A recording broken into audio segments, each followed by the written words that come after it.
ప్రత్యేకించి రాయలసీమ జిల్లా మన రాయలసీమ వాసులందరికీ నేను మాటిస్తున్నా, మీకోసం ఒక కూలీలాగా పనిచేయడానికి నేను సంసిద్ధంగా ఉన్నాను.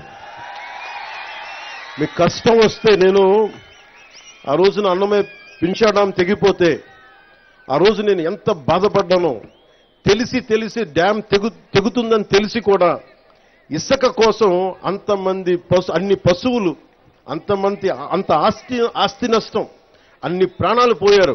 జస్ట్ ఇసుక కోసం తెలిసి కూడా ఇసుక తవ్వుకోవడం కోసం డ్యాము నిండిపోతుంది, తెగుతుంది, కట్ట తెగుతుందని కూడా వదిలేశారు. నాకు బాధ్యత, నాకు నిజంగా ఆ రోజున ఎంతమంది యువత వచ్చి బాధపడతా ఉంటే నాకు అనిపించింది, నిస్సహాయత అనిపించింది నాకు. అరే నా చేతిలో కనుక అధికారం ఉంటే ఏదన్నా చేసేవాడిని. నేనైతే ఒక పార్టీ నాయకుడిగా మాట్లాడగలను, వేదన పడగలను, పోరాటం చేయగలను, కానీ చేతిలో శక్తి లేదే అని నిజంగా ఆ రోజు నేను భగవంతుని ప్రార్థిస్తే ఆ ప్రార్థనే మీ వల్ల ఈరోజు నేను డిప్యూటీ సీఎంగా మీ ముందు నుంచున్నాను. ఈరోజు ఇదేదో నాకు అలంకారం కాదు, ఇది బాధ్యత. ఇది నేను ఎప్పుడు నిరంతరం పనిచేయడానికే సంసిద్ధంగా ఉన్నాను. మీకోసం అహర్నిశలు పనిచేస్తాం. గ్రామ సభ చాలా కీలకం.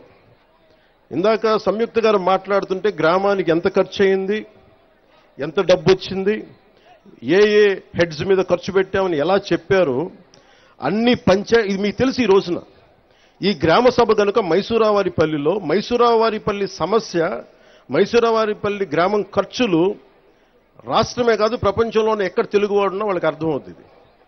అంటే ఒక నిజంగా పారదర్శకత, జవాబుదారీతనం అంటే ఇదే. ఆవిడ క్లీన్గా చెప్పారు. అలాంటిది మీకు దాదాపు 41,000 కోట్లు ఖర్చు పెట్టారు.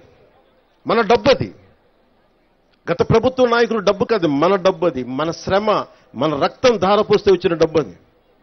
ఆ డబ్బును ఎవరు పట్టించుకోలేదు. ఈరోజు మీరు అంటారు ఉద్యోగాలు లేవు, మాకు ప్లే గ్రౌండ్ లేదు, మనకి అది కనీస ధర్మం కదా. మనకి స్కూల్స్ కట్టేస్తాం, బిల్డింగ్లు కట్టేస్తాం, కానీ పిల్లలు ఆడుకోవడానికి, శారీరక దృఢత్వం పెంచుకోవడానికి ప్లే గ్రౌండ్ లేదంటే నేను నిజంగా ఆశ్చర్యపోయాను.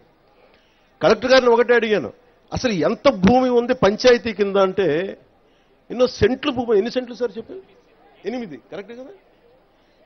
పంచాయతీ కింద నేను అనుకున్నాను ప్రతి పంచాయతీ కనీసం ఒక 25-40 ఎకరాల భూమి ఉంటుంది అనుకుంటే 8 సెంట్ల భూమి మాత్రమే ఉంది. 8 సెంట్లు ఏమి ఇవ్వగలను చెప్పండి. బిల్డింగ్లు కట్టుకోవడానికి కనీసం ఒక దాదాపు ఎంతది 8 సెంట్లు ఎన్ని గజాలు? 450 గజాలు మాత్రమే మనకి ప్రభుత్వ స్థలం ఉంది రైల్వే కోడూరులో. ప్లే గ్రౌండ్ నుంచి ఎక్కడి నుంచి తెస్తాం? హాస్పిటల్ కావాలంటే ఎక్కడి నుంచి తెస్తాం? నాకు నిజంగా అనిపించింది, అసలు ప్రభుత్వానికి ఆస్తులు ఉండాలి కదా. ఏ పంచాయతీకైనా మీకు ఎందుకు గ్రామ సభ పెట్టానంటే, మీ గ్రామానికి